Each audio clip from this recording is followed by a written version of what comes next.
ஐயனார் சீரியல்ல என்ன நடக்குதுன்னு பார்க்கலாம் வாங்க. வீடியோவை ஸ்கிப் பண்ணாம கடைசி வரைக்கும் பாருங்க. சேனலை சப்ஸ்கிரைப் பண்ணிக்கோங்க. மறக்காம பெல் ஐகானையும் கிளிக் பண்ணிக்கோங்க. இப்போ இங்க நம்ம நிலா ஆஃபீஸ்க்கு வராங்க. நிலாவோட முகமே சரியில்லை. ராகவ் பார்த்துட்டு என்ன நிலா ஒரு மாதிரி இருக்காங்க அப்படின்னு சொல்லிட்டு, என்ன நிலா உங்கள் முகமே சரியில்லை, என்ன ப்ராஜெக்டெல்லாம் எதுவும் சரியாக முடியலையா என்ன, நாளைக்கு சப்மிட் பண்ணணும் உங்களுக்கு ஞாபகம் இருக்கா அப்படின்னு சொல்லி கேட்கவும், இருக்கு ராகவ், நான் அதுக்குள்ளே முடிச்சு கொடுத்துட்றேன் அப்படின்னு சொல்லிட்டு இப்போது ப்ராஜெக்ட் பண்ணுறதுக்காக உட்காடுறாங்க. ஆனால் வேலையில் ஈடுபாடே பண்ண முடியல நம்ம நிலாவால். ஏன்னா பல்லவன் நினப்பாவே இருக்குது. பல்லவனோட அம்மா பணத்தை திருடுறதுக்காக வந்தாங்களே, அந்த டைம் பார்த்து நம்ம நிலா பார்த்துருப்பாங்க. கொஞ்சம் மிஸ் பண்ணியிருந்தா கூட பணத்தை எடுத்துகிட்டு ஓடி போயிருப்பாங்க. பல்லவனுக்காக அவங்க நம்ம வீட்டுக்கு வரவே இல்லை, ஏதோ பண தேவைக்காக தான் வந்திருக்காங்க அப்படின்னு சொல்லிட்டு அந்த யோசனையிலே இருக்காங்க. அது மட்டும் இல்லாமல் நம்ம பல்லவனுமே காலேஜுக்கு போகிறப்போ ரொம்பவே அப்செட்டாகவே போயிருந்தாங்க இல்லையா, எதுக்காக அம்மா என்னை விட்டுட்டு போயிருக்கணும் அப்படின்னு சொல்லிட்டு அதே நினப்பாவே இருந்தாங்க. பல்லவனை நினச்சியுமே ரொம்பவே வருத்தப்படுறாங்க. இப்போது இங்கே ப்ராஜெக்ட்டுமே சரியாக செய்யவே இல்லை நம்ம நிலா. உடனே இங்கே நம்ம ராகவ் வந்து அப்போ தான் வராங்க. நிலா வேலையே செய்யலை. என்ன நிலா, என்ன பண்ணிக்கிட்டு இருக்கீங்க நீங்கள்? ரொம்ப நேரமாக ஆச்சு நீங்கள் வந்து, ஆனால் எந்த ஒரு ப்ராஜெக்ட்டுமே நீங்கள் செஞ்சு முடிக்கிற மாதிரியே தெரியலையே. உங்களை நம்பி நான் இவ்வளோ பெரிய ப்ராஜெக்டை கொடுத்துருக்கேன், உங்களுக்கு அது ஞாபகம் இருக்கா நிலா அப்படின்னு சொல்லி கேட்கவும், இங்கே நம்ம நிலா இருந்துட்டு, ராகவ் நீங்கள் கவலைப்படாதீங்க ராகவ், நாளைக்கு தானே சப்மிட் பண்ணணும், நான் கண்டிப்பாக சக்ஸஸ் பண்ணிடுவேன் சார் ராகவ் அப்படின்னு சொல்லிட்டு சொல்கிறாங்க. அதுக்கப்புறம் இன்னொரு சைடு நம்ம பல்லவன் காலேஜுக்கு போகிறாங்க. காலேஜில் அவங்க அம்மா நினப்பாவே தான் இருக்குது. அவங்களுக்கு எக்ஸாமுமே இருக்குது. எக்ஸாமுமே சரியாக எழுதவே முடியல.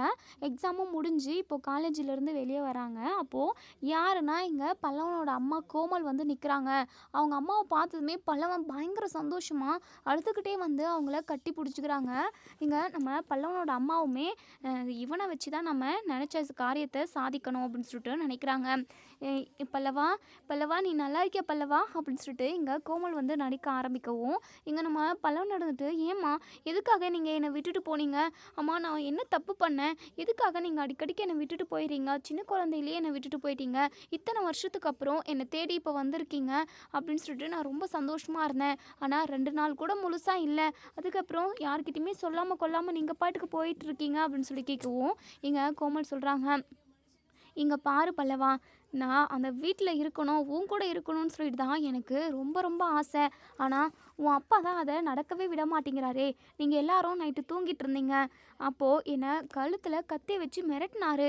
நீ மட்டும் சத்தம் போடாமல் இங்கேருந்து கிளம்பி போயிட்ட அப்படின்னா உனக்கு ரொம்ப நல்லது, இல்லைனா உன்னை கத்தியாலே அதாவது கழுத்தை அறுத்து போட்டுருவேன் அப்படின்னு சொல்லிட்டு என்னை மிரட்டினாரு பல்லவா. அதனால தான் நான் வீட்டை விட்டு வெளியே போக வேண்டியதாக ஆயிடுச்சு அப்படின்னு சொல்லிட்டு பயங்கரமாக அழுகுறாங்க. அதுக்கப்புறம் மயங்கி விழுற மாதிரி விழுந்துடுறாங்க. இங்கே நம்ம பல்லவனுக்கு ரொம்பவே பதட்டமாயிடுது.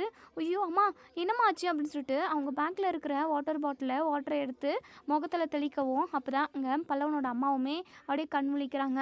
அம்மா என்னம்மா ஆச்சு, பேசிக்கிட்டே இருக்கிறப்போ திடீர்னு மயங்கி விழுந்துட்டீங்க, உங்கள் உடம்புக்கு என்னம்மா, உடம்பு எது சரியில்லையா அப்படின்னு சொல்லி கேட்கவும், ஆமாம் பல்லவா, அம்மாக்கு ஹார்ட்டில் ப்ராப்ளம்டா, ஹார்ட் ப்ராப்ளம் இருக்கிறதுனால டாக்டருமே இது சர்ஜரி பண்ணி ஆப்ரேஷன் பண்ணி அதுக்கப்புறம் ஹார்ட்டை வேறு அதாவது மாற்றணும் அப்படின்னு சொல்லிக்கிட்டு இருக்காங்க. என்னுடைய ஹார்ட் வந்து அவ்வளோவா செயல்படுறதில்ல, ஒரு கொஞ்ச நேரம் செயல்படும், அதுக்கப்புறம் அப்படியே நின்று போகும்பா. எனக்கு எப்போ வேணாலும் உயிர் போகலாம், சீக்கிரமாகவே ஆப்ரேஷன் பண்ணணும்னு சொல்லிட்டு டாக்டர் சொல்லியிருக்காங்க. ஆனால் அதுக்கான பணத்தை என்னால் ரெடி பண்ண முடியலப்பா. அதான் சரி, உன் அப்பாவுமே அதாவது நம்ம வீட்டில் இருந்தேன் அப்படின்னா என்னை மிரட்டினாரு. சரி, நம்ம எதுக்காக அங்கே இருந்து கஷ்டப்படணும், உனக்கும் கஷ்டம் எல்லாருக்கும் கஷ்டம்னு சொல்லிட்டு தான் நான் யாருக்குமே சொல்லாமல் நைட்டு உங்கள் அப்பா மிரட்டினதுனால அங்கேருந்து வந்துட்டேன். அதுக்கப்புறம் எனக்கு ஒரு மாதிரி உடம்புக்கு முடியாமலே போகுதுப்பா, என் கூட யாருமே இல்லைப்பா என்னை பார்த்துக்கிறதுக்கு கூட. அதான் சரி உன்னை காலேஜில் மீட் பண்ணி பார்த்து பேசிட்டு போகலான்னு வந்தேன், என் உயிர் எப்போ போகும்னே தெரியாதுப்பா அப்படின்னு சொல்லவும், பல்லவன் பயங்கரமாக பதட்டப்படுறாங்க.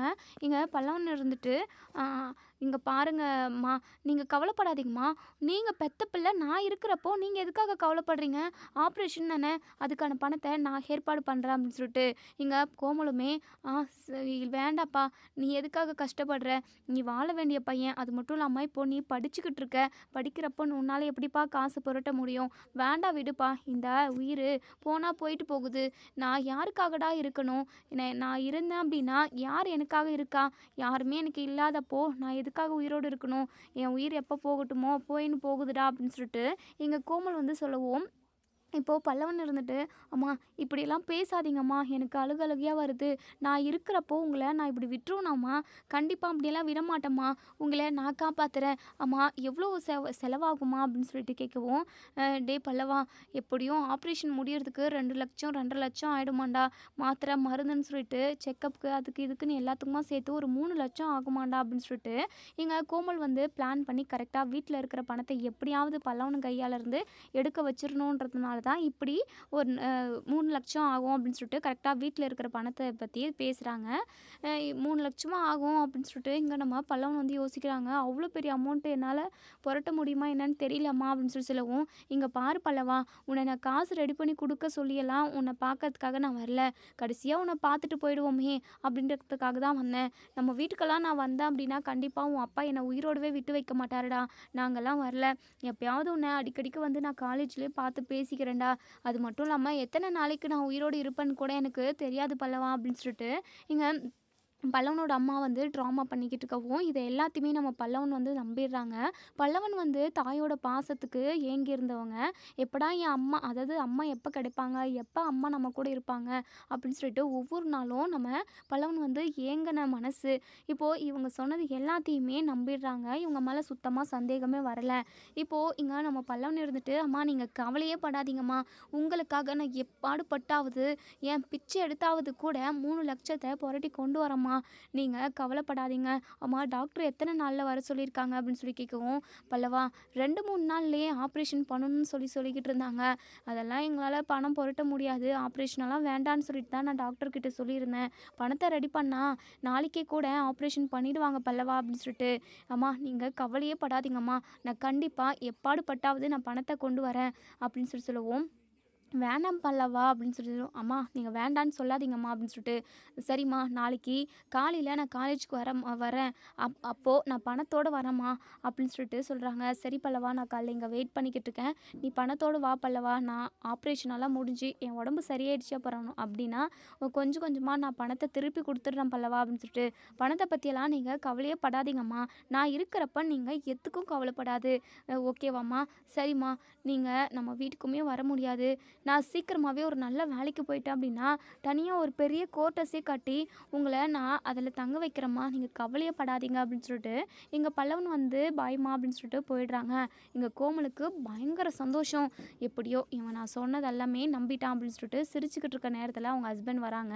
ஏய் கோமலே, என்னடி எப்படியாவது பணத்தை ரெடி பண்ணுறதுக்கான வேலையை பார்க்குறியாடி அப்படின்னு சொல்லி கேட்கவும், யோ நீ எல்லாம் ஒரு ஆம்பளையா, உன்னெல்லாம் கட்டிக்கிட்டு நான் கஷ்டப்படுறேன் பாரு, இங்கே பார், என்னை பற்றின ஒரு மிகப்பெரிய ரகசியம் உனக்கு தெரியும், அதுக்காக தான் நான் உன்கிட்ட தொங்கிக்கிட்டு இருக்கேன், இல்லைனா உன்னை எப்போவே போடான்னு சொல்லிட்டு போய்கிட்டே இருந்திருப்பேன் அப்படின்னு சொல்லுவோம்.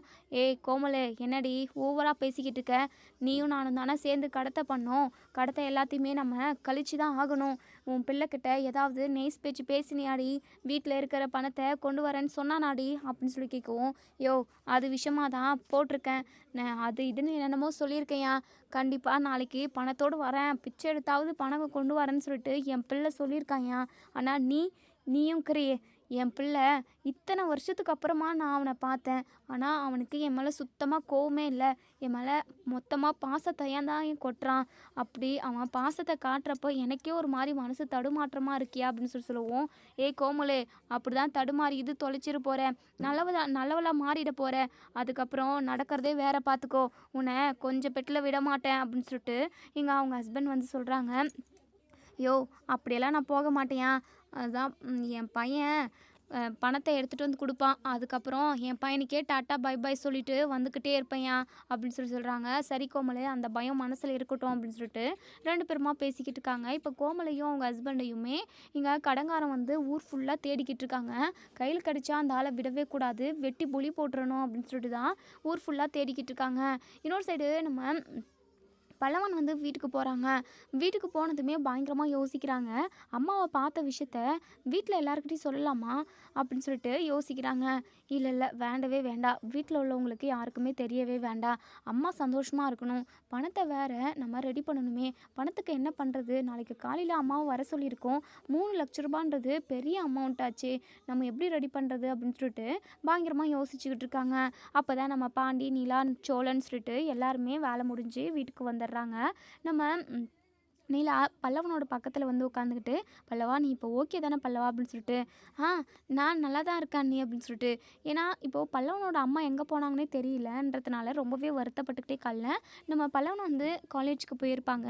ஆனால் பல்லவனோட அம்மாவுக்கு எதுவுமே ஆகலை, அவங்க வந்து பேசியிருக்காங்கன்ற விஷயம் நல்லாவே தெரிஞ்சிருச்சு. எப்படியாவது அவங்க அம்மாவுக்கு ஆப்ரேஷனுக்கு பணத்தை நம்ம ரெடி பண்ணிடணுன்றதுக்காக அதை பற்றி மட்டும்தான் யோசிச்சுக்கிட்டு இருக்காங்க.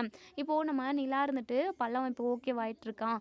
எப்படியோ அவங்க அம்மா செம்ம திருடு, அவங்க அம்மா சரியான ஃப்ராடுங்க, அவங்கள வந்து இவன் ஞாபகம் வச்சுக்கிட்டே இருப்பான், அம்மா அம்மான்னு சொல்லிட்டு கேட்டுக்கிட்டே இருப்பான்னு சொல்லி நம்ம நினச்சோம். ஆனால் பல்லவன் பரவாயில்ல, எல்லாத்தையுமே நடந்து எல்லாத்தையுமே மறந்துட்டு அவங்க அம்மாவையுமே மறந்துட்டான் போல அப்படின்னு சொல்லிட்டு இங்கே நம்ம நிலா வந்து ரிலாக்ஸ் ஆக்குறாங்க.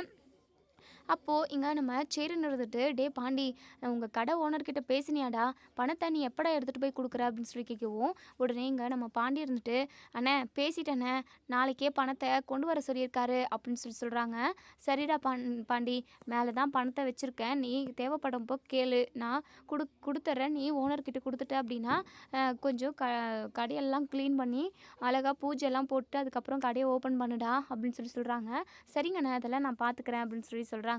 இப்போது சோழனுக்கு பயங்கர ஹாப்பியாக இருக்குது. பாண்டி, கடை ஓனர் ஆக போகிறேன், ஒரே குஷி தான், நான் எப்படா ஓனர் ஆகிறது அப்படின்னு சொல்லி கேட்கவும், நிலா இருந்துட்டு, இங்கே பாருங்கள், பாண்டி கஷ்டப்பட்டு நேர்மையாக உழைச்சிருக்காரு, அவர் இப்போது கடைக்கு ஓனர் ஆக போகிறாரு, நீங்களும் நேர்மையாக கஷ்டப்பட்டு உழையுங்க, அதுக்கப்புறம் ஓனர் அது இதுன்னு நல்லா பேசுகிற இதை வச்சுப்பீங்க, ஏற்கனவே வாடகை காரை தான் ஓட்டிக்கிட்டு இருக்கீங்க, நீங்கள் சொந்தமாக கார் வாங்கணும், எக்கச்சக்கமான காரை வாங்கினா தானே ஆளெல்லாம் வேலைக்கு வச்சு நீங்கள் ஓனர் ஆக முடியும். இப்போது நீங்கள் டிரைவர் மட்டும்தான், நீங்கள் ஓனர் ஆகணும் அப்படின்னா நீங்கள் நிறைய எஃபோர்ட் போடணும் அப்படின்னு சொல்கிறாங்க. ஏங்க அதெல்லாம் எனக்கு தெரியுங்க, நீங்கள் வேற சொல்லி காட்டி குத்தி காட்டணுமா என்ன அப்படின்னு சொல்லி கேட்கவும், உடனே நம்ம நிலா இருந்துட்டு, ஏங்க நான் உண்மையை தானே சொன்னேன், இப்படியெல்லாம் கஷ்டப்பட்டு உழைச்சா மட்டும் தானே படிப்படியாக முன்னேற முடியும், ஒரேடியாக ஓனராக போயிட்டு உட்காரணுன்னா அதெல்லாம் வாய்க்கணும்ல, அதாவது ராசி இருக்கணும்ல அப்படின்னு சொல்லிட்டு, சரிங்க ஏதோ நம்ம வீட்டில் பாண்டியாச்சு ஓனராக இருக்கட்டுமே, அதை நினச்சி பார்க்குறப்ப ரொம்ப பெருமையாக தானே இருக்குது அப்படின்னு சொல்லிட்டு இங்கே நம்ம சோழருமே ரொம்பவே சந்தோஷமாக பேசிக்கிட்டு இருக்காங்க. இப்போ இவங்க எல்லாருமே கடை ஓப்பனிங்கை பற்றி பேசிக்கிட்டு இருக்கவும் நம்ம பல்லவன் பயங்கரமாக யோசிச்சுக்கிட்டு இருக்காங்க. தன்னோட அம்மாவுக்கு 3,00,000 பணத்தை எப்படி கொடுக்குறது அப்படின்னு சொல்லிட்டு இப்போ தான் நம்ம பல்லவனுக்கு ஒரு நல்ல ஐடியா வருது. உயிரை, அதாவது கடை ஓப்பனிங்கை விட உயிர் தானே முக்கியம், அம்மாவோட உயிரை ஃபஸ்ட்டு நம்ம காப்பாற்றணும், அண்ணன் வச்சுருக்க 3,00,000 பணத்தை நம்ம யாருக்குமே தெரியாமல் அம்மாவுக்கு எடுத்துகிட்டு போய் கொடுத்துருவோம் அப்படின்னு சொல்லிட்டு நம்ம பல்லவன் வந்து மனசுக்குள்ளே நினைக்கிறாங்க. இதுதான் கரெக்டான ஐடியாவாக இருக்கும். 3,00,000 நம்மளால் கண்டிப்பாக ரெடி பண்ணவே முடியாது, இப்போதைக்கு இதுதான் நமக்கு ஒரே ஒரு வழி, இதை நம்ம எடுத்துகிட்டு போய் கொடுத்துடணும் அப்படின்னு சொல்லிட்டு இங்கே நம்ம அதாவது நம்ம பல்லவன் வந்து யோசித்து ஒரு முடிவு பண்ணி வச்சிடுறாங்க. இப்போது இங்கே நம்ம சேரன் வந்து சமைச்சிக்கிட்டு இருக்காங்க. சமைச்சு முடித்து எல்லாருமே சாப்பிட்றதுக்காக கூப்பிட்றாங்க. எல்லாருமா ஒன்றா உட்காந்து சாப்பிட்டுக்கிட்டு இருக்காங்க. நம்ம நிலாவுக்கு ஒரு மாதிரி அவங்க அதாவது பல்லவனோட அம்மா திருடினாங்க இல்லையா, அது வந்து ஞாபகத்துக்கு வந்து போய்கிட்டே இருக்குது. அது மட்டும் இல்லாமல் பல்லவன் மேலே உண்மையான பாசமே அவங்களுக்கு இல்லவே இல்லை. 2 நாளில் பாசம் எப்படியா எனக்கு வந்துடும் அப்படின்னு சொல்லிட்டு அவங்க ஹஸ்பண்ட் கிட்ட பேசிக்கிட்டு இருந்தாங்க இல்லையா, அதுதான் அவங்க ஞாபகத்துக்கே வருது. இப்போது ஒரு யோசனை நம்ம நிலாவுக்கு, இப்போது நம்ம பல்லவனோட அம்மா கண்டிப்பாக செம்ம ஃப்ராடாக தான் இருக்காங்க, அவங்க மேலே ஏதோ தப்பு இருக்க போய் தான் நடேசன் அங்குளுமே அவங்கள வீட்டை விட்டு துரத்திருக்காரு. ஃபஸ்ட்டு அவங்க வீட்டை விட்டு துரத்துனாங்களா என்னன்னு கூட தெரியல, இவங்களா ஏதாவது திருடிட்டு கூட இந்த வீட்டை விட்டு ஓடி போயிருக்கலாம்ல, எல்லாமே நடேசன் அங்குளுக்கு தான் தெரியும், ஆனால் அவர் எதுவுமே வெளிப்படையாக சொல்ல மாட்டேங்கிறாரு. சரி, நம்ம அவர்கிட்ட கேட்டு பார்ப்போம் அப்படின்னு சொல்லிட்டு இங்கே நம்ம நிலா வந்து நடேசன் வெளியே உட்காந்துருக்கவும் நடேசன் கிட்ட பேச வராங்க. என்ன அங்கிள் சாப்பிட்ட முடிச்சாச்சா அப்படின்னு சொல்லி கேட்கவும், இப்போதாம்மா சாப்பிட்டேன், நீ சாப்பிட்டியாப்பா அப்படின்னு சொல்லி கேட்குறாங்க. அதெல்லாம் சாப்பிட்டேன் அங்கிள். அங்கிள் உங்ககிட்ட நான் ஒரு முக்கியமான விஷயம் பேசணும் அப்படின்னு சொல்லி சொல்லவும், என்னம்மா எப்போ பாரு என்கிட்ட கேள்வி கேட்குறதுக்கே ரெடியாக இருக்கியே அப்படின்னு சொல்லி கேட்குறாங்க. அங்கிள் இது எல்லாத்த விட ரொம்ப ரொம்ப முக்கியமான கேள்வி. அது மட்டும் இல்லாமல் உங்ககிட்ட நான் ஒரு முக்கியமான விஷயத்தையுமே சொல்லிட்டு அதுக்கப்புறம் தான் உங்ககிட்ட நான் கேள்வியே கேட்க போகிறேன். நீங்கள் வாங்க நம்ம டீ கடையில் போய் பேசுவோம் அப்படின்னு சொல்லிட்டு, டீ கடையிலலாம் நிறைய ஆளுங்க இருப்பாங்கல்ல, சரி நம்ம வேறு எங்கேயாவது போய் பேசுவோமா அங்கிள் அப்படின்னு சொல்லி கேட்கவும், உடனே நம்ம நடேசன் இருந்துட்டு, என்னம்மா அதெல்லாம் ஒன்றும் வேண்டாம், நம்ம இங்கே பேசுவோமே. இல்லை இல்லை, வீட்டில் அண்ணன் சோளம் பல்லவன்ட்டு எல்லாருமே இருக்காங்க, அவங்க முன்னாடியெல்லாம் இதை வச்சு பேச முடியாது அண்ணே. இது அங்கிள் நான் வரேன் இருங்க அங்கிள் அப்படின்னு சொல்லிட்டு சேரன் கிட்ட போயிட்டு, அண்ணே நான் இது அங்கிள் கூட வெளியே போயிட்டு வரேன் அப்படின்னு சொல்லி சொல்லவும், என்னம்மா புதுசாக இந்நேரத்துக்கு போகிறீங்க அப்படின்னு சொல்லி கேட்கவும், சும்மா தான் அங்கிள் கூட சும்மா பேசி அதுக்கப்புறம் அவர் கூட டீ குடிக்கணும்னு எனக்கு ஆசையாக இருக்குது, அதான் அப்படியே கடைக்கு போயிட்டு நாங்கள் டீ குடிச்சிட்டு வரோம். இல்லைப்பா உங்கள் 2 பேருக்கும் வேணும் அப்படின்னா நான் இங்கே டீ போட்டு கொடுக்குறேன்ப்பா அப்படின்னு சொல்லி சொல்லவும், அண்ணே உங்களுக்கு எதுக்காக ரிஸ்க்கு, ஏற்கனவே நீங்கள் வேலைக்கு போயிட்டு வந்ததுலேருந்து சமைச்சு முடிச்சுன்னு வீட்டு வேலையெல்லாம் நிறையவே செஞ்சுட்டீங்க, போகிறேண்ணே நான் அங்கிள் கூடயே போயிட்டு கடையில் டீ குடிச்சிட்டு வரேன் அப்படின்னு சொல்லிட்டு, உடனே சோழன் இருந்துட்டு, அண்ணே நீங்கள் போகிற டீ நல்லாவே இல்லைன்னு சொல்லிட்டு சொல்லாமல் சொல்லி காட்டுறாங்க நிலா அப்படின்னு சொல்லிட்டு, உடனே நிலா இருந்துட்டு, ஐயோ அண்ணே சோழன் சொல்கிறதெல்லாம் நம்பாதீங்க அண்ணே, நீங்கள் போடுற டீ ரொம்ப சூப்பராக இருக்குண்ணே, நான் கடையில் போயிட்டு குடிக்கணும், அதுவும் அங்கிள் கூட சும்மா டைம் ஸ்பெண்ட் பண்ணணும்னு நினைக்கிறேன், அவ்வளோதான் அப்படின்னு சொல்லிட்டு, சரிப்பா நீ தாராளமாக போயிட்டு வாப்பா அப்படின்னு சொல்லிட்டு, உடனே பல்லவன் இருந்துட்டு, அண்ணி கொஞ்சம் உஷாராகவே போயிட்டு வாங்க அந்த ஆள் கூட, அந்த ஆள் உங்களை ஏதாவது பண்ணாலும் பண்ணிடுவான், இல்லை நான் வரேன் அப்படின்னு சொல்லி சொல்லுவோம். இங்கே பாரு பல்லவா, அங்கிள் அப்படிலாம் பேசவே கூடாது, அவர் ரொம்ப ரொம்ப நல்லவர் தான் எனக்கு தெரியும், இங்கே பாரு தேவையில்லாமல் நீ மனசை போட்டு குழப்பிக்கிட்டு இருக்காத, சாப்பிட்டு முடிச்சுட்டு படுத்து தூங்கு அப்படின்னு சொல்லிட்டு இங்கே நம்ம நிலா வந்து சொல்லிவிட்டு இங்கே நடேசன் கூட இப்போது சைக்கிள் வந்து நம்ம நடேசன் எடுத்து நோக்கிக்கிட்டே வராங்க. நம்ம நிலாவுமே பேசிக்கிட்டு வராங்க. ஏதோ என்கிட்ட முக்கியமான விஷயம் பேசணும்னு சொன்னியேப்பா, என்ன விஷயம் அப்படின்னு சொல்லி கேட்கவும், அங்கிள் இதை எப்படி உங்ககிட்ட நான் ஓப்பன் பண்ணுறதுனே தெரியல அங்கிள், இதை கேட்டிங்கன்னா உங்களுக்கு இது அதிர்ச்சியாக இருக்குமா, இல்லை இது ரொம்ப பழைய கதை, ஏன்னா ஏற்கனவே நிறைய டைம் நடந்திருக்குன்னு சொல்ல போகிறீங்களா என்னன்னே எனக்கு புரியல, ஆனால் இந்த விஷயத்த உங்ககிட்ட சொல்லலை அப்படின்னா எனக்கு தலையே பிச்சுட்டு போயிடும் அங்கிள் அப்படின்னு சொல்கிறாங்க. சரி என்னன்னு சொல்லுமா அப்படின்னு சொல்லிட்டு, அங்கிள் அதான் பல்லவனோட அம்மாவை பற்றி தான் பேசணும், அவளை பற்றி என்கிட்ட பேசவே பேசாதம்மா, அவள் பேரை கேட்டாலோ அவளை பார்த்தாலோ எனக்கு பயங்கரமாக வெறுப்பாக இருக்குது, அவளாம் ஒரு ஆளம்மா, அவளை வீட்டிலே சேர்க்க வேண்டான்னு சொன்னேன், எப்படியோ அவளாக ஓடி போயிட்டா, அது வரைக்கும் ரொம்ப ரொம்ப சந்தோஷம் அப்படின்னு சொல்கிறாங்க. அங்கிள் அவங்களா ஓடி போகலை அங்கிள், நான் என்ன நடந்தது தெரியுமா, இது பல்லவனோட அம்மா கூட ஒரு ஆள் இருந்தாங்க, அவங்க எல்லாருமே தூங்கிட்டதுக்கப்புறம் வெளியே நின்று பேசிக்கிட்டு இருந்தாங்க அங்கிள், அவங்க 2 பேரும் பேசிக்கிட்டு இருக்கிறத நான் கேட்டேன் அங்கிள், பாண்டியனோட கடை லீஸ்க்காக நம்ம பணம் ரெடி பண்ணி வச்சுருந்தோம் அங்கிள், அதை வந்து திருடணும், அதை இங்கேருந்து எடுத்துகிட்டு வந்துடுறேன் நான் சீக்கிரமாக அப்படின்னு சொல்லிட்டு அந்த ஆள்கிட்ட சொல்லிக்கிட்டு இருந்தாங்க, அதை கேட்டதுமே நான் பயங்கரமாக ஷாக் ஆகிட்டேன் அங்கிள், அவங்க பல்லவனுக்காகவோ பல்லவன் மேலே இருக்கிற பாசத்துக்காகவோ அவங்கெல்லாம் இந்த வீட்டுக்கு வரல அங்கிள், அவங்க பண தேவைக்காக தான் இந்த வீட்டுக்குள்ளே வந்திருக்காங்க, பணம் ஏதாவது இங்கே கிடைக்குமா, அதை திருடிட்டு போகலான்னு சொல்லிட்டு தானே அங்கிள் வந்திருக்காங்க அப்படின்னு சொல்கிறாங்க.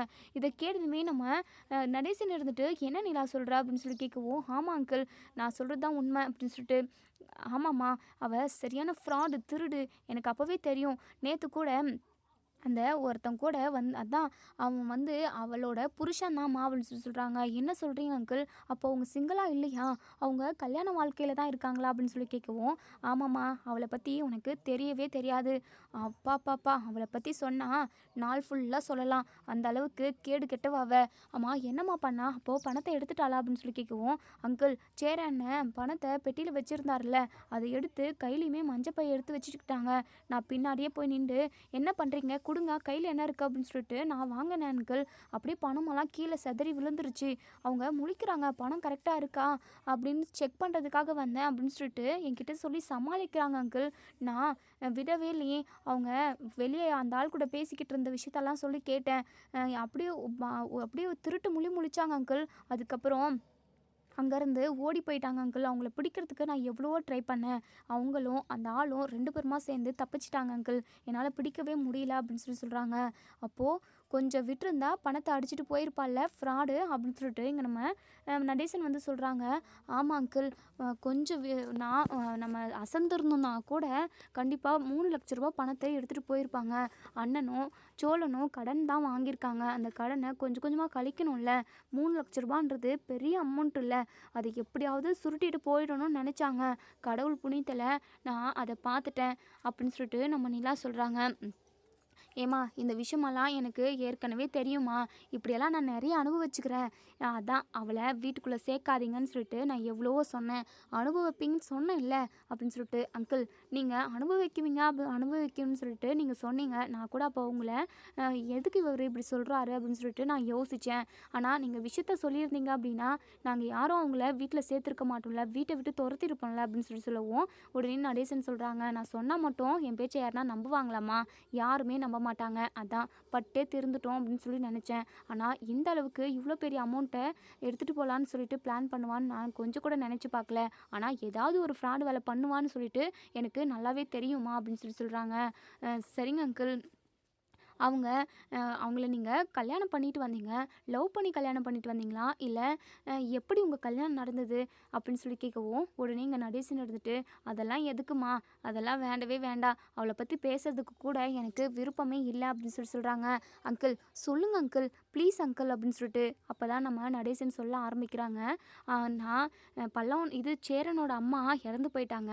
சரி, மூணு பிள்ளைங்களுமே சின்ன குழந்தைங்களா இருக்காங்களே அப்படின்றதுக்காக தான் அவளை நான் கல்யாணம் பண்ணி, அதுவும் லாரி ஓட்டிக்கிட்டு இருந்தேன் காஷ்மீரில். அப்போது அவளுக்கு கூட பழக்கமாகி, சரி அதுக்கப்புறம் பல்லவனுமே குழந்த பிறந்துட்டான். அதுக்கப்புறம் தான் நான் அவளை வீட்டுக்கே கூட்டிகிட்டு வந்தேன். சரி, பிள்ளைங்களையுமே பார்த்துப்பான் அப்படின்னு சொல்லிட்டு தான் நான் வீட்டுக்கு கூட்டிகிட்டு வந்தேன். அவளோட சுயரூபம் என்னன்னு தெரியாமல் நான் அவள் கூட கல்யாணம் பண்ணிக்கிட்டு என் வாழ்க்கை கொஞ்ச நாள் வாழ்ந்தம்மா. அதுக்கப்புறம் தான் தெரிய வருது. வீட்டுக்கு ஒவ்வொருத்தராக வந்துட்டு போவாங்க. இதோ இப்போ அவ கூட வந்தானே ஒரு ஆள், அவனும், அதுக்கப்புறம் என் அண்ணன் கூடம்மா அடிக்கடிக்கு வருவாங்க. நான் வேலைக்கு லாரி ஓட்டுறதுக்காக போயிடுவேன். இவங்க எதுக்கு அடிக்கடிக்கு வந்துட்டு போகிறாங்க அப்படின்னு சொல்லிட்டு நானுமே சந்தேகப்பட்டேன். ஒரு நாள் 2 பேருமா பேசிக்கிட்டு இருக்காங்க. அதாவது என் அண்ணனும் அதுக்கப்புறம் இந்த பல்லவனோட அம்மாவும், இவங்க 2 பேரும் பேசிக்கிட்டு இருந்தாங்க. நீங்கள் அதாவது கோமல் சொல்கிறா, என் வீட்டுக்காரர் இல்லாத நேரத்தில் நீங்கள் வாங்க, நம்ம ஜாலியாக இருக்கலாம் அப்படின்ற மாதிரி எல்லாம் என்னென்னமோ தப்பாக பேசிக்கிட்டாங்கம்மா. அதெல்லாம் பார்த்துட்டு நான் ரொம்பவே மனசொடிஞ்சு போயிட்டேன். அதுக்கப்புறம் நான் போயிட்டு கையும் களவுமா அவங்கள பிடிச்சி, இவ்வளோ கீழ்த்தரமான வேலையை செஞ்சுக்கிட்டு இருக்கேடி, என்னை கல்யாணம் பண்ணிக்கிட்டு ஒரு குழந்தையும் பெற்றுக்கிட்டு இப்போ என் அண்ணன் கூடயும் தப்பாக இருக்கிறியா? அது மட்டும் இல்லாமல் இன்னொருத்தன் கூட வந்து போகிறான். இதெல்லாம் என்னடி பொழப்பு? சி, அசிங்கமாக இல்லை? உன்னை கொல்லாமல் விட மாட்டேன் அப்படின்னு சொல்லிட்டு நான் அப்போ தான் அவளை கொன்று போட்டுட்டு ஜெயிலுக்கு போனாலும் சரி அப்படின்னு சொல்லிட்டு நான் கொலை பண்ணணும்னு நினச்சேன். ஆனால் அவள் என்கிட்டேருந்து தப்பிச்சு ஓடிட்டா. அதனால தான் என் அண்ணனுமே என்னை பிடிக்கவே பிடிக்காது. என் அண்ணனெல்லாம் எல்லாருமே, என் அண்ணன் ஊரில் உள்ள எல்லார்கிட்டையுமே சொல்லிட்டான், இப்படி கொலை பண்ணி துரத்திட்டான் அப்படி இப்படின்னு சொல்லிட்டு பேரை கட்டி விட்டுட்டாங்கம்மா. என் மேலே எந்த தப்புமே இல்லை. நான் பண்ண ஒரே ஒரு தப்பு என்னென்னா, இந்த கோமலன்றவளை கல்யாணம் பண்ணிட்டு வந்த ஒரே ஒரு தப்பு தாம்மா. அதை மட்டும் நான் செய்யாமல் இருந்திருந்தேன்னா நான் ரொம்ப நல்லா இருந்துருப்பேம்மா. அது மட்டும் இல்லாமல் இந்த ஊராளுங்க அப்படி இப்படின்னு என்னென்னமோ பேசுவாங்க. ஏன்னா ஜெயிலில் கூட கொண்டு போய் போட்டாங்கம்மா. எல்லாம் என் அண்ணனோட வேலை தான். அவங்க எல்லாருமா சேர்ந்து தான் என்னை ஜெயிலுக்குள்ளேயே போட்டது. பொய் கேஸை போட்டு அப்படின்னு சொல்லிட்டு மொத்த ரகசியத்தையுமே இங்கே நம்ம நடேசன் சொல்கிறாங்க. என்ன அங்கிள் சொல்கிறீங்க? இவ்வளோ கேடு கட்டவங்களை நீங்கள் எப்படி அங்கிள் ஏமாந்து கல்யாணம் பண்ணீங்க அப்படின்னு சொல்லிட்டு கேட்குறாங்க. சரி விடுமா, அதை பற்றி எதுக்காக பேசிக்கிட்டு, அதான் இன்னும் ஃப்ராடு வேலைலாம் நிறைய செஞ்சுருக்காமா, அதெல்லாம் சொல்லணும்னா டைமே பத்தாது அப்படின்ற மாதிரி இங்கே நம்ம நடேசன் சொல்கிறாங்க. நடேசன் சொன்னதெல்லாம் கேட்டு நம்ம நிலா பயங்கர அதிர்ச்சியில் தான் இருக்காங்க. சரியான பொம்பளையாக தான் இருக்காங்க. ஆனால் இப்படிப்பட்டவங்க இவ்வளோ கீழ்த்தரமானவங்கன்ற விஷயம் பல்லவனுக்கு தெரிஞ்சால் ரொம்ப ரொம்ப கஷ்டப்படுவான் அங்கிள் அவன் அப்படின்னு சொல்லிட்டு, என்னம்மா பண்ணுறது எல்லாம் அப்படின்னு சொல்லிட்டு 2 பேருமா பேசிக்கிட்டு இருக்காங்க. இன்னொரு சைடு இங்கே நம்ம பல்லவன் இங்கே சேரன் எல்லாருமே தூங்குறாங்களான்னு பார்த்துக்கிட்டே இருக்காங்க. இங்கே சேரன் நம்ம பாண்டியனும் 2 பேரும் தூங்கிடுறாங்க. நம்ம நிலாவும் நம்ம நடேசனும் ரொம்ப நேரமாக பேசிக்கிட்டு அப்போ தான் மெதுவாக வீட்டுக்கு வந்துக்கிட்டு இருக்காங்க. பல்லவன் இப்போ தான் யோசிக்கிறாங்க, அம்மா கேட்ட பணத்தை நம்ம இப்போ எடுத்தே ஆகணும் அப்படின்னு சொல்லிட்டு சேரன் வச்சுருந்த பணத்தை பெட்டியிலேருந்து எடுத்து ஸ்கூல் பேக்கில் போட்டுக்கிறாங்க. சரி, எப்படியாவது நாளைக்கு இதை அம்மா கிட்ட சேர்த்திடணும் அப்படின்னு சொல்லிட்டு நினைக்கிறாங்க. மறுநாள் காலையிலேயே இங்கே நம்ம சேரன் இருந்துட்டு டே பாண்டி குளித்து முடிச்சுட்டு சாமிக்கிட்ட அந்த பணத்தை கொண்டு வந்து வச்சு பூஜை பண்ணிவிட்டு அதுக்கப்புறம் அந்த பணத்தை கொண்டு போயிட்டு ஓனர்கிட்ட கொடுடா அப்படின்னு சொல்லிட்டு பேசிக்கிட்டு இருக்காங்க. சரிங்கண்ணா நான் குளிச்சுட்டு வந்துடுறேன் அப்படின்னு சொல்லிட்டு இப்போது நம்ம பல்லவன் ரெடியாக கிளம்பி நிற்கிறாங்க. ஆனால் நான் காலேஜ் போகிறேனே அப்படின்னு சொல்லிட்டு டே பல்லவா என்னடா இப்போ தான் 6 மணி ஆகுது, இப்போவே நீ காலேஜுக்கு போயிட்டேன்னா சாருங்கெல்லாம் வந்துடுவாங்களாடா, இன்னும் காலேஜே ஓப்பன் பண்ணியிருக்க மாட்டாங்க அப்படின்னு சொல்லுவோம். இல்லைண்ணே எனக்கு கொஞ்சம் அதாவது என் ஃப்ரெண்டு வீட்டுக்கு வர சொன்னால் அவங்க அம்மா என் கூட பேசணும்னு சொன்னாங்களாம் அப்படின்னு சொல்லிட்டு என்னென்னமோ காரணத்தை சொல்கிறாங்க. நம்ம நிலாவுமே கவனிக்கிறாங்க. டே பல்லவா நீயா இல்லைடா, உங்ககிட்ட ஏதோ ஒரு தடுமாற்றம் இருக்குது, நீ ஏதாவது பொய் சொல்கிறியா, அதனால தான் நீ இப்படி பதட்டப்படுவ, எனக்கு உன்னை பற்றி நல்லாவே தெரியும்டா அப்படின்னு சொல்லிட்டு ஐயோ அப்படிலாம் இல்லை நீ, எனக்கு கொஞ்சம் வேலை இருக்குது அதனால தான் அண்ணே நான் போயிட்டு வரேண்ணே அப்படின்னு சொல்லிட்டு இங்கே நம்ம பழம் வந்து அப்படியே பதட்டமாக ஓடி போயிடுறாங்க. இப்போது இங்கே நம்ம நிலாவுக்கு சந்தேகமாகவே இருக்குது. இப்போது நம்ம சோழன்கிட்ட சோழன் வாங்க சோழன் அப்படின்னு சொல்லிட்டு பைக்கை எடுத்துக்கிட்டு நம்ம பல்லவனை ஃபாலோ பண்ணுறாங்க நம்ம நிலா. ஏன்னா ஒரு மாதிரி அம்மாவுமே அவன் கேட்கவே இல்லை. கண்டிப்பாக அவன் கேட்டிருப்பான், ஒரே நாளில் மறந்துருக்கவும் முடிஞ்சிருக்காது. இவன் அம்மாவை பற்றி கேட்கல, ஒரு வேளை அவங்க அம்மா காலேஜில் மீட் பண்ணி பேசியிருப்பாங்களோ அப்படிங்கிற ஒரு சந்தேகமும் வருது. இப்போது நம்ம பல்லவன் காலேஜ் வாசலுக்கு போய் நிற்கிறாங்க. இங்கே நம்ம பல்லவனோட அம்மாவுமே வந்திருக்காங்க. டே பல்லவா பணத்தை கொண்டு வந்துட்டியாடா அப்படின்னு சொல்லிட்டு இங்கே நம்ம பல்லவனோட அம்மா கேட்கவும், அம்மா உங்களுக்காக நான் யாருக்கும் தெரியாமல் பணத்தை திருடிட்டு வந்திருக்கம்மா அப்படின்னு சொல்லிட்டு டே பல்லவா அப்படியெல்லாம் எதுக்குடா பண்ண அப்படின்னு சொல்லிட்டு நல்லவங்க மாதிரி கேட்குறாங்க. அம்மா எல்லாத்த விடும் உங்கள் உயிர் தான் எனக்கு ரொம்ப முக்கியம் அப்படின்னு சொல்லிட்டு பேசிக்கிட்டு இருக்காங்க. இவங்க 2 பேரும் பேசிக்கிட்டு இருக்கிறத இங்கே சோழனும் நிலாவும் பார்த்துட்டாங்க. நிலா கரெக்டாக சந்தேகப்பட்ட மாதிரியே நடக்குது. கண்டிப்பாக நம்ம நினச்சது தான், இவங்க பல்லவனை வச்சு அந்த பணத்தை எடுத்துகிட்டு வர சொல்லியிருக்கலாம் அப்படின்னு சொல்லிட்டு யோசிக்கிறாங்க. இப்போது பல்லவன் பேக்கில் இருக்கிற பணத்தை எடுக்க போகவும் இங்கே கோமல் பயங்கர சந்தோஷமாக பார்த்துக்கிட்டு இருக்காங்க. இப்போது நிலா பயங்கர டென்ஷனாக இருக்காங்க, எப்படியாவது இது தடுத்து நிறுத்தணும் அப்படின்னு சொல்லிட்டு இங்கே நம்ம நிலா வந்து நிற்கிறாங்க. இங்கே கோமல் பயங்கரமாக அதிர்ச்சியாக வராங்க. நம்ம பல்லவன்கிட்ட இருந்த பணத்தை எப்படியாவது நம்ம நிலா வந்து மீட்டு எடுப்பாங்களான்றதை நம்ம வெயிட் பண்ணி பார்ப்போம் ஃப்ரெண்ட்ஸ். வீடியோ பிடிச்சிருந்தா லைக் பண்ணி கமெண்ட் பண்ணி தெரிவிங்க. தேங்க்யூ.